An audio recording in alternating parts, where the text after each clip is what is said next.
કેવો પરોઠો બનાવશે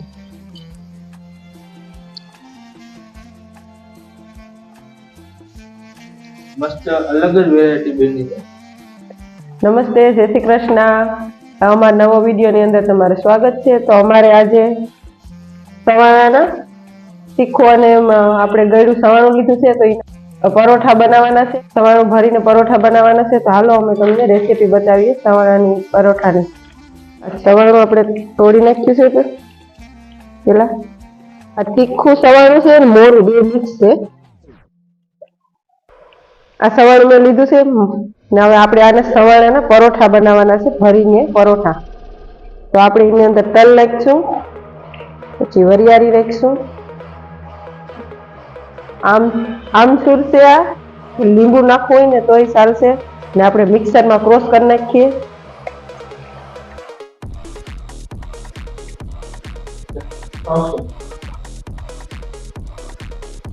મિક્સરની અંદર ક્રોસ હું બતાવું તમને।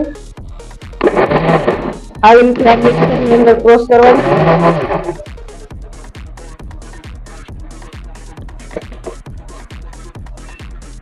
તો અમારે મસ્ત ક્રોસ થઈ ગયું। આને 2-3 વાર આપણે મિક્સર ચાલુ કરવાનું। આપણે આને સવાણાને આખા પાખું રાખવાનું છે।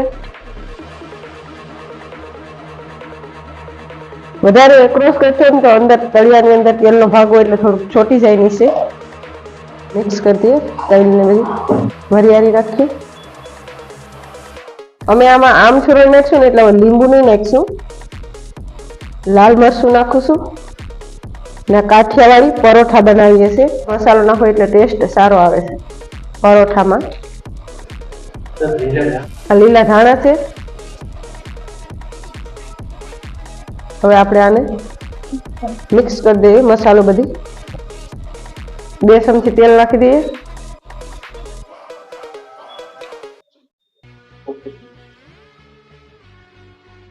આ મસાલો મસ્ત મિક્સ કરી દઈએ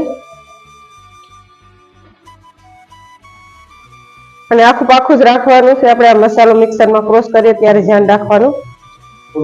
અને આ પરોઠા એટલા મસ્ત બને ને, સવાણું પરોઠા તમે એકવાર બનાવશો ને એટલે બીજી વાર તમને ખાવાનું મન થશે। છોકરાને સવારે નાસ્તામાં ફટાફટ સવાણુંના, અને આપણે રાતે મસાલો તૈયાર કરી દેવાનો, સવારે મસ્ત બનાવી દેવાના છોકરાના નાસ્તામાં। દહીં સાથે ખાઈ શકો, ચા સાથે, સોસ।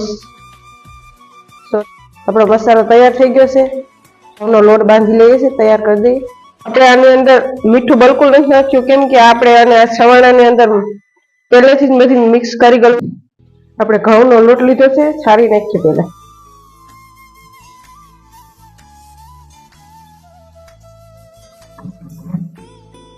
ઘઉંનો લોટ છારી પછી આની અંદર આપણે ખાલી મીઠું જ નાખવાનું છે, બાંધવા ટાણે લોટને મીઠું નાખી દઈએ છીએ।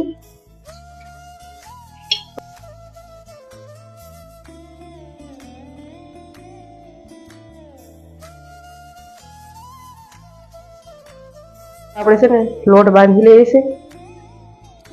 ઘઉંનો લોટ બાંધીને પરોઠા ભરવા માટે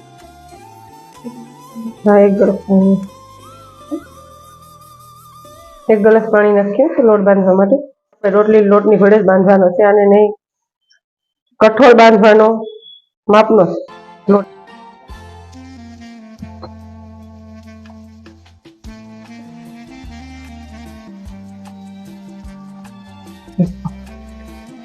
લોટ જો બંધાઈ ગયો મસ્ત। તેલ માપનું નાખી દઈએ।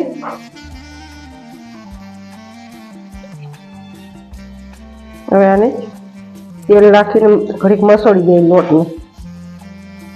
આ ઘઉંનો લોટ લીધો છે, બંધાઈને કમ્પ્લીટ તૈયાર થઈ ગયો। હવે આને 5 મિનિટ પૂરતી રેસ્ટ કરી દઈએ। 5 મિનિટ થઈ ગઈ છે। તમે આ પરોઠા આલુના પરોઠા ખાધા છે, પછી આને મેથીના પરોઠા ખાધા છે, કોબીના પરોઠા ખાધા છે, પણ આ આપણે સવારનું ભરી ગયેલ પરોઠા તમે કોઈ દિવસ નહીં ખાધા હોય ને, છોકરા નાસ્તામાં તો જરૂર ભરી દેજો બનાવીને, ફટાફટ થઈ જાય। તો હવે લોટ જો મસ્ત તૈયાર થઈ ગયો છે। હવે આપણે આને શરૂઆત કરીએ બનાવવાની। ગેસ ચાલુ કરી દઈએ।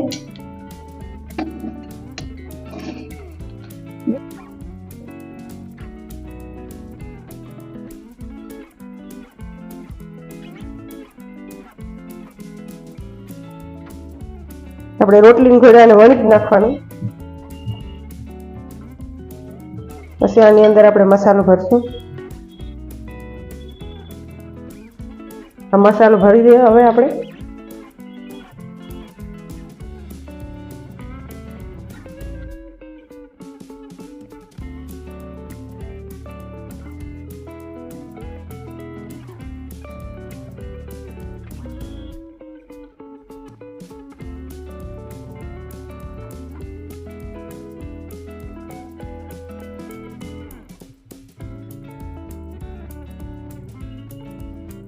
આવી રીતે મસ્ત આ પથરાઈ જાય. તમે આ સમસ્યાથી આવી રીતે કરશો ને મસ્ત થઈ જાય.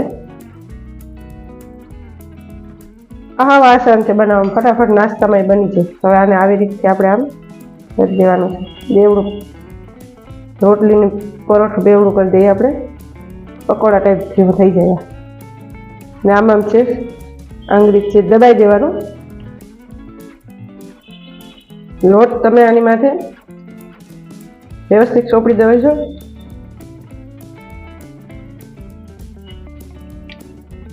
આપણે પરોઠા બનાવવાની શરૂઆત કરીએ છીએ. તમે ગમે એટલા વણશો ને આ બહુ બારોબાર મસાલો નીકળશે નહીં.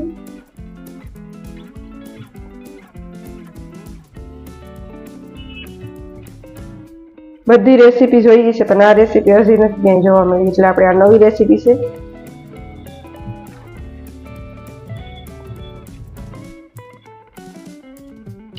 પરોઠું જો મસ્ત તૈયાર થઈ ગયું. આપણે રોટલી વણીએ એવી રીતથી પરોઠું નાખી દીધું.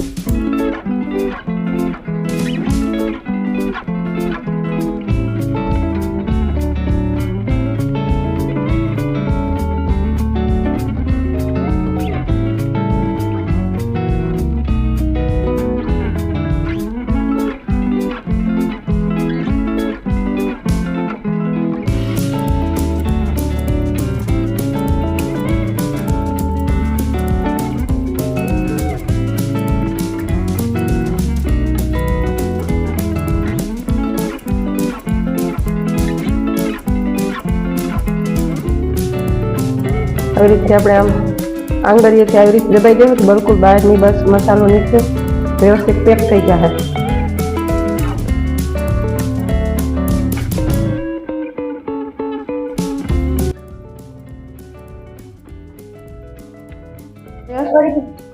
પેલું પરોઠું પડ પાકી ગયું છે વ્યવસ્થિત.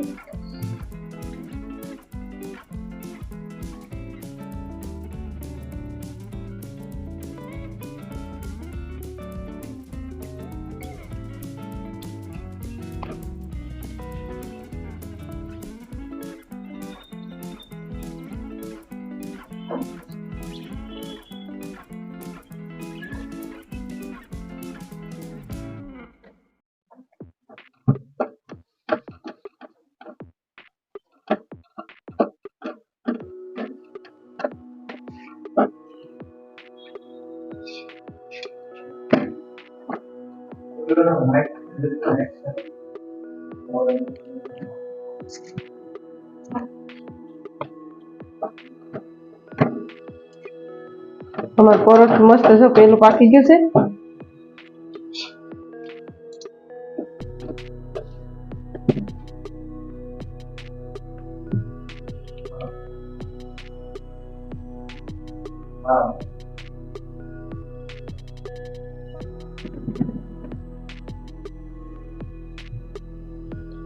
ધીમે ધીમે આવી રીતે અને વણવાનું. લોટ ચોપડતો રહેવાનો થોડો થોડો, એટલે વેણામાં ચોટે નહીં લોટ.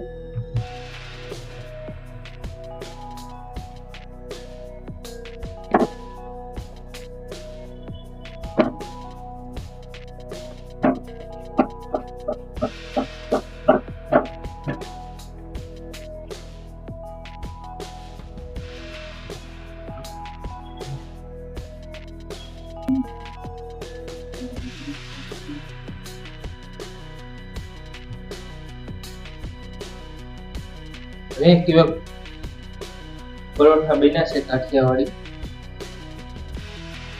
સવાણું ભરી ગયું કેવા પરોઠા બન્યા છે.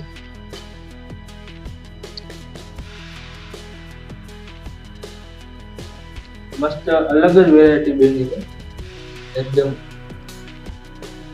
ચાઇનીઝ સમોસા જેવા લાગે. કેવા બને છે? બહુ મસ્ત ચવાણું પરોઠા બન્યા છે, મસ્ત સ્વાદ આવે છે એનો. પરોઠાનું રાઉન્ડ પણ બહુ મજા આવે ખાવાની. સ્કૂલમાં પહેલી વાર બન્યો તે ભૂલી ગયા શું કહેતા તમે બેનપણી? મારી બેનપણી કહેતી હતી કે ક્યાં મને એક ફટકો ચખાડતો. પછી એને એમ કીધું કે આ બહુ મસ્ત છે. તો મને એને એમ કીધું કે હજી મને દે. તો એને પણ બહુ મસ્ત લાગ્યું. 5 રૂપિયા બેનપણી. હા. આજે તો બે બેનપણી છે એને મેં એને દે દીધી. કેના જેવા બને છે? શું કહેતી? એને કીધું કે તું કાલે ફરીથી લાવજે ને તારી મમ્મી તો એકદમ બહુ મસ્ત બનાવે. કેના જેવો સ્વાદ કેના જેવો? સ્વાદ તો બહુ સારો છે. હા, ચાઇનીઝ ઢોકળા. મારીના દિવસની અવસ્થા. જો તમને અમારા પરોઠા ચવાણું પરોઠાનો વિડીયો સારો લાગ્યો હોય તો વિડીયોને લાઈક, શેર અને સબસ્ક્રાઈબ કરવાનું ના ભૂલતા. ત્યાં સુધી મળે તો આગલા વિડીયોમાં. બાય.